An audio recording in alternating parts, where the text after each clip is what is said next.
Yamana dzoka zvakare paZimu Reality TV panouya zvinenge zvichiitika panouya nemakuhwa anonaka.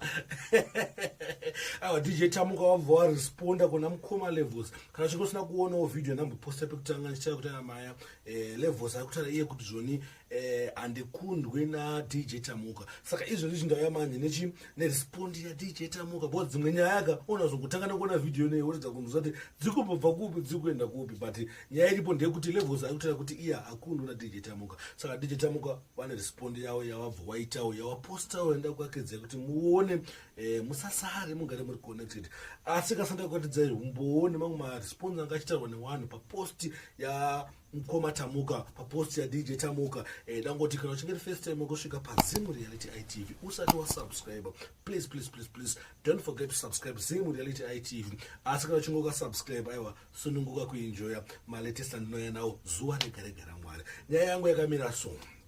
Right, iyo ndo respondi ya DJ Tamuka. DJ Tamuka kuti Levels waguta kunyarwa unokundana nezvigubhu zvaunogadzira izvozvo.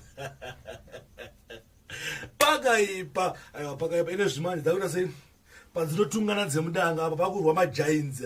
Wakamboona panorwa nzou ere? Hanzi nyatwa yeuswa kutsokodzerwa nozvakuitika apa, because vanatotaura nezvavo panapa boys magiants ndo maproducers atinotemba, ndo vabiki vemahits edu atinotamba gore negore. Saka vasava nekusaiza, vari kusaiza navo pachavo, but ivo vakatoipawo zvavo zvemunyati chavo, vese vari bo. Saka amene kuti mukiona senyaya yekutaura DJ Tamuka kuti haiwa Levels yaunokunda mbuya yako ndo waunokunda. Otherwise wegwero haanese habatike, wegwero ari unstoppable. Saka mukuzvinzwa zvekutaurwa izvo kumana. Saka dati mukomendi motaridzwa mafungiro edu nemaonero enyu boys kuti mukiona sei nyaya iripo iyi pakati paLevels, Chillsport na DJ Tamuka.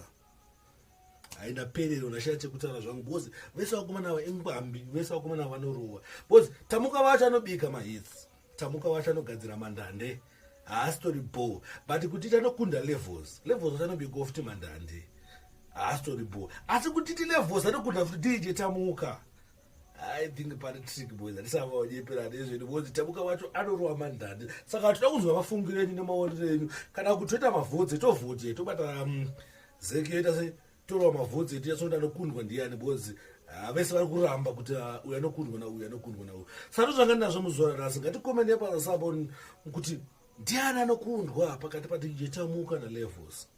Zvogona ngezvizvebasa zvezvimagaraji kuti vanhu vandese wambotindirira wamboitese, but itori question of yakatonaka kuti ndiani anokundwa Levels, but ada kurenga mahits pakaipa. Ndozvanga ndazvo muzuva ranhasi. Thanks for watching. Don't forget to follow me on Instagram, it's DJ Spark Zimbabwe, kana kundibatawo paFacebook, it's DJ Spark Zimbabwe. Thank you.